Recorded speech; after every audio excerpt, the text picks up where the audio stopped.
Now let's talk about the important HTML tags जो web scrapping के लिए सबसे ज़्यादा इंपॉर्टेंट है। तो जब हम स्क्रैपिंग कर रहे होते हैं, these are the main elements जो मेजॉरिटी केसेस में हम इनकाउंटर करेंगे, एंड इसके अंदर भी these are the major elements जिसके ऊपर हमें सबसे ज़्यादा ध्यान देना है। सबसे पहले बात करते हैं अपने हेडिंग टैग्स की। हमारे पास HTML के अंदर 6 हेडिंग टैग्स होते हैं जो H1, H2, H3 इस तरीके से H6 तक जाते हैं। तो ये हमारे हेडिंग टैग्स होते हैं जिनका काम होता है कि हेडिंग्स को क्रिएट करना, जैसे टाइटल्स हो गए, हमारे आर्टिकल सेक्शंस हो गए, उनकी हेडिंग हो गई, सब हेडिंग्स हो गई, इन सारी हेडिंग्स को हम हेडिंग टैग से क्रिएट करते हैं। जैसे यहाँ पर ये हमने अपनी प्राइमरी हेडिंग दी है, इसे हेडिंग कह सकते हैं, एंड इसी तरीके से H2 की फॉर्म में हम अपनी सब हेडिंग को भी क्रिएट कर सकते हैं। दिस इज बेसिकली आर सब heading. Let's save and refresh. तो नोटिस करेंगे साइज के अंदर difference. If I increase it more, तो जैसे जैसे हम H1 से H6 की तरफ जाते हैं हमारे हेडिंग्स का साइज डिक्रीज होता है। उसके साथ में we also have the P tag which is the paragraph tag, जिसके अंदर हम अपने डिफरेंट टेक्स्ट हो गया, पैराग्राफ्स हो गया, वो सारी चीज़ें लिखते हैं। तो पैराग्राफ टैग को हमने ऑलरेडी देख लिया है। हमारे पास एक एंकर टैग भी होता है। एंकर मतलब लिंक। हम एंकर टैग को हाइपर लिंक्स को क्रिएट करने के लिए यूज़ करते हैं। हमने कई बार URLs या एक्सटर्नल लिंक्स देखे होंगे। जैसे अगर हम यहाँ पर let's suppose I want to click to go to Google, अगर हम इस तरीके से लिखते हैं तो हम क्या कर सकते हैं, अपने लिए एक एंकर टैग क्रिएट कर सकते हैं। तो हमारा एंकर टैग ऐसे क्रिएट होता है विद द हेल्प ऑफ ए, पर एंकर टैग के अंदर हमें और एडिशनल एट्रीब्यूट भी ऐड करना होता है। एट्रीब्यूट कहने का मतलब है कि हम एक एडिशनल प्रॉपर्टी है जो अपने टैग के साथ लिखते हैं, जिसके अंदर हम बेसिकली लिंक को डिफाइन करेंगे, and that attribute in anchor tag is href। If I right href here, तो हमें अपनी वैल्यू देनी पड़ेगी एट्रीब्यूट को। इसको हम वैल्यू दे सकते हैं https www.google.com। तो ये क्या हो गया, हमने google.com का लिंक दिख दिया। इसको सेव करते हैं, लेट्स रिफ्रेश। तो ये क्या आ गया, हमारे पास कुछ टेक्स्ट आ गया। ये जो टेक्स्ट है ये वही सेम टेक्स्ट है जो हमने एंकर टैग के बीच में लिखा था, एंड जैसे ही हम क्लिक करेंगे इस पर, जैसे ही we are going to click on it, it will redirect us to google.com। तो इस तरीके से जब भी हम अपने कंटेंट के अंदर लिंक्स को ऐड करना चाहते हैं वहां पर हम एंकर टैग को यूज करते हैं। Similarly we also have images. अच्छा, ये href वाला attribute is suppose to be with anchor tag. हमारे पास इमेजेस भी होती हैं जिनको हम क्रिएट कर सकते हैं, एंड इमेज के लिए हमारे पास सोर्स एट्रीब्यूट होता है। सोर्स मतलब जहां पर हम इमेज का लिंक या इमेज का पाथ ऐड करते हैं जहां से हमारी इमेज एक्सट्रैक्ट होनी है। जैसे if I want to show an image, तो उसके लिए हम लिख सकते हैं इमेज, एंड इमेज टैग के अंदर हम सोर्स को डिफाइन करते हैं।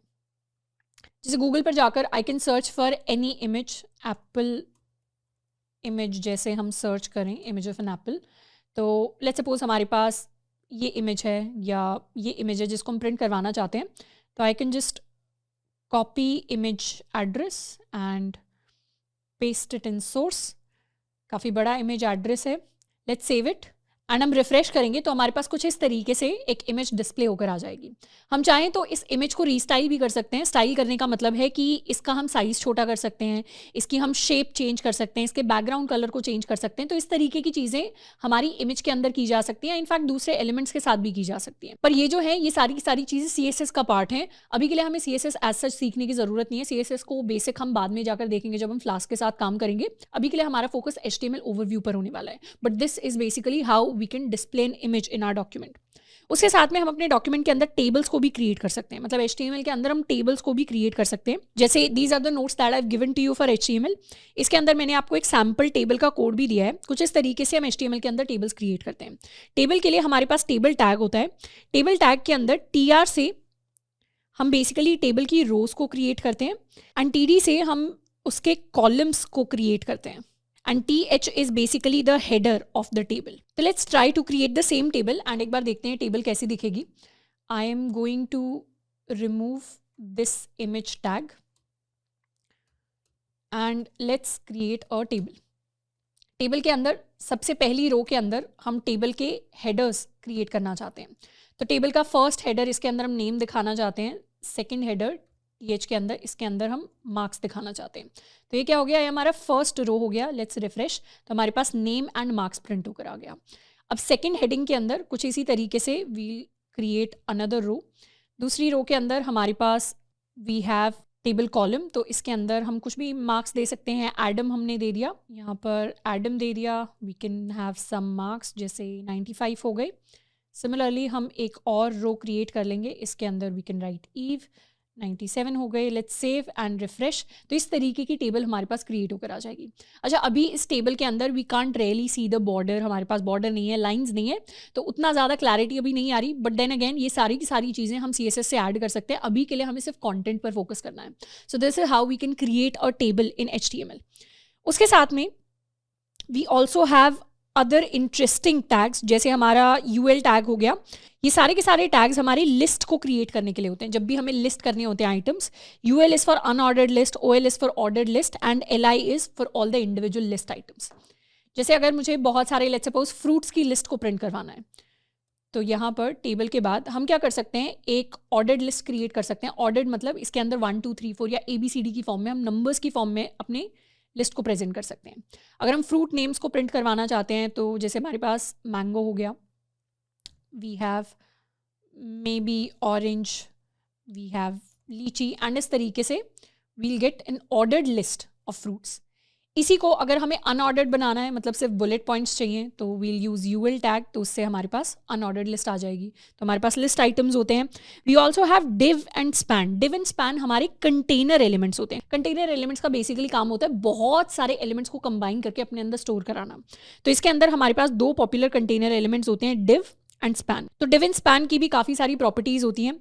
डिव हमारा ब्लॉक एलिमेंट होता है, जबकि स्पैन हमारा इनलाइन एलिमेंट होता है। बहुत ज़्यादा डिटेल में नहीं जाएंगे, बहुत शॉर्ट में मैं बताऊंगी।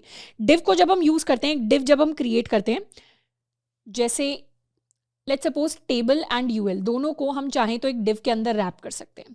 ये हमारा डिव हो गया, एंड इसके अंदर हमने क्या किया, इन सारे एलिमेंट्स को, टेबल को एंड अनऑर्डर्ड लिस्ट को रैप कर दिया। पर उससे हमारे जिस तरीके से कंटेंट डिस्प्ले होता है उस पर कोई फर्क नहीं पड़ेगा। मतलब if I refresh, there is going to be no change, because हमारा कंटेंट वैसे का वैसा है। तो ये वाले जो एलिमेंट्स होते हैं सिर्फ कंटेनर एलिमेंट्स होते हैं। इससे एज सच हमारे कंटेंट पर उतना ज़्यादा फर्क नहीं पड़ता। इन्हें हम अपने कंटेंट को किस तरीके से डिस्प्ले कर रहे हैं, किस तरीके से स्टाइलिंग ऐड कर रहे हैं, उन कामों के लिए ज़्यादा यूज़ करते हैं।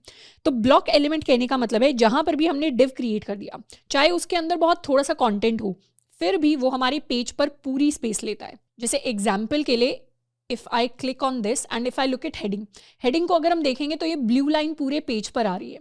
जबकि if I go to my link, link पर ये ब्लू लाइन सिर्फ जहाँ पर टेक्स्ट लिखा हुआ है click to go to Google, सिर्फ वहाँ पर ब्लू हाईलाइट हो रहा है, जबकि हेडिंग में या सब हेडिंग में पूरी स्क्रीन पर हो रहा है।